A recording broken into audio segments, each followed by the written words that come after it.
I'm Realize Potential, and welcome to my first video tutorial.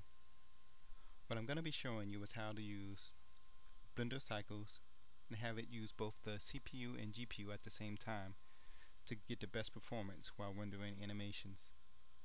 The first thing you want to do is open up two copies of Blender Cycles. You might want to position it so that you can see both copies at the same time. Open up the file you want to render in both copies. I'm just going to use drag and drop. It's the most convenient way to do it, in my opinion anyway. Now you want to set one copy to use to the CPU and one copy to use the GPU. In the preview, you don't want it to use cycles because that's going to be wasting processing power that could be going towards rendering your image.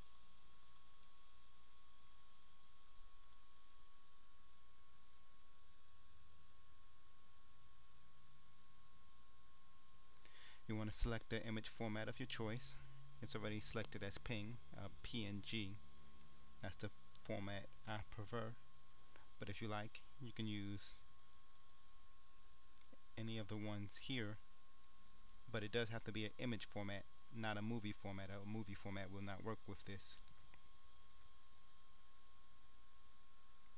On both copies, make sure overwrite is not selected and use placeholders is selected. You want the files to output to the same directory and have the same name. I already set up a directory for it to go out to on my desktop called the directory is called output. I'm going to call the files test on both copies of Blender.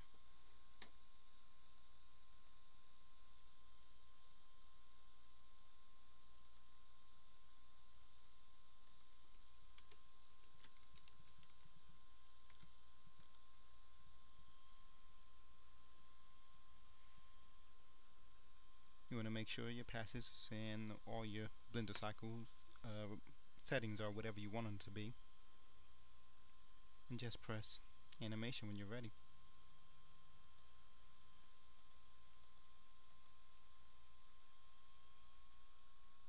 As you can see, this copy of Blender is rendering frame 1 and this copy of Blender is rendering frame 2, but this one is using the CPU and this one is using the GPU. That way you're using both at the same time, and they're both working on the same file but not the same frame.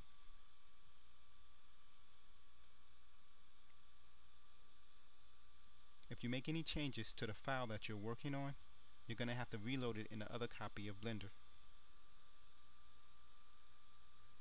If you have any questions, please feel free to comment on my channel.